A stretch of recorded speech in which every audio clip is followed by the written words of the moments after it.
So you've decided to pack up everything in life and move to a new country where you don't speak the language and you want to start or buy a business.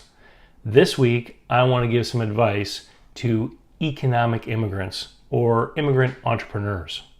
Hey there, everyone. It's David Barnett from davidcbarnett.com, the blog site, YouTube channel, iTunes, podcast where I talk about buying, selling, and managing small and medium-sized businesses. And last night, I had the pleasure of being invited by an economic development agency to come and speak to a bunch of people who have just immigrated to Canada under an immigrant entrepreneur program. And so they've left their country, they've sold everything, they've brought their money with them, and most of them, actually, I don't think anyone in the room had been here for more than a year. And they're now looking to buy a business, and they wanted my help to learn how things go down here in Canada. And so I've been doing my buy a business workshops now since 2009, and I do them quite often for groups like these where it's new immigrants. And there's a couple of things that are not part of the normal program that always seem to keep coming up, and I thought it would make a great video. And it's some of the common mistakes that I see new immigrants make when they come from another country and they're trying to figure out how to buy a business. And mistake number one actually has nothing to do with a business, but the problem is that people often arrive here anyway and they buy a house. Now, the problem with buying a house when you're a new immigrant is that if you don't have an income, the bank will give you a mortgage, but they'll require a huge down payment, like 50%. So what it does is two things. It ties up capital, because if you wait until you own a business and you have an income, you can often then get a mortgage with a much lower down payment. So it ties up your income, but also it anchors you or reduces your options. So when you buy a house, you then normally want to buy a business within a certain radius around that home. But what if the ideal opportunity for you is a couple hundred kilometers away? Well, now you've got the problem of having to sell a house and pay all the fees associated with that in order to move. And what if you don't have enough money to buy that business because your money is tied up in the house, right? So I always advise new immigrants not to buy a house, but rather to rent. Second thing, just because it gives them flexibility and leaves their money in the bank. Secondly, integration. So, I read a Gene Simmons book. I think it was called Me Inc. I highly recommend it, especially for new immigrants, because most people don't know that Gene Simmons, the lead singer, one of the members of KISS, was actually an immigrant himself from Israel. And there's a huge section in there about integration.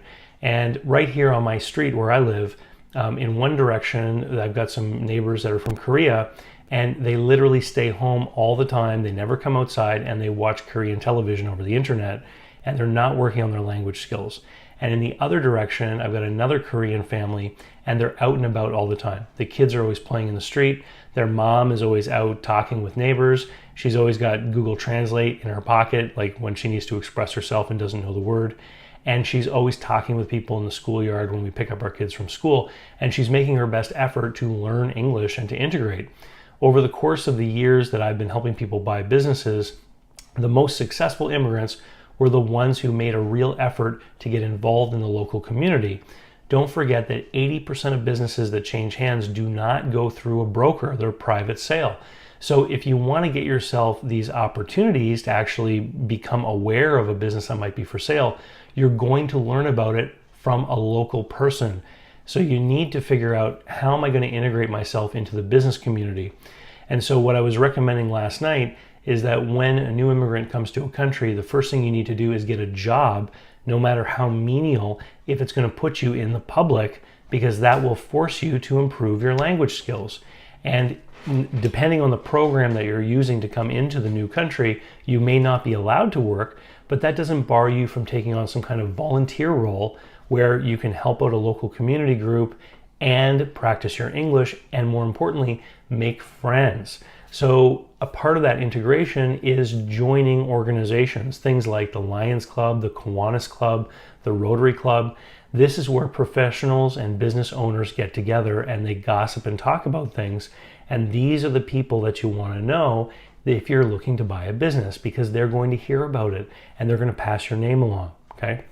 Item number 3 for new immigrants, and I've seen this over and over again from a couple of cultures in particular, but I'll have a client that will contact me here locally and they've been directed to me by maybe one or two people. So they say, I'm trying to buy this business. I'm trying to figure out what, if the price is good, how to negotiate.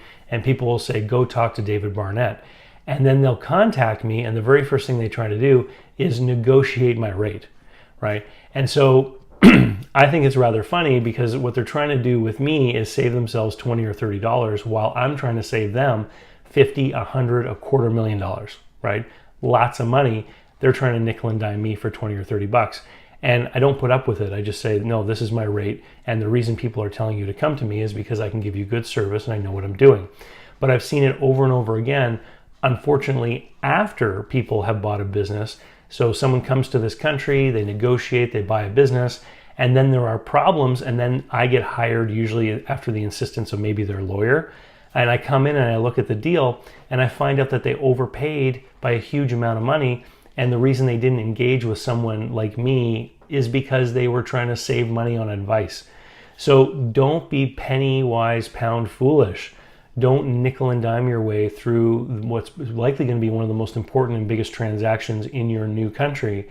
Get the proper advice from people who actually know what they're doing. And the way that you find out if somebody knows what they're doing, either a CPA or an attorney or any other kind of advisor, is by asking them if they've worked on similar deals and then asking for references.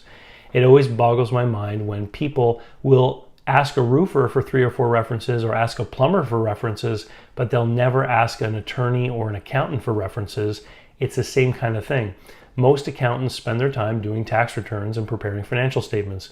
Very few of them are real experts in doing due diligence in small business acquisition.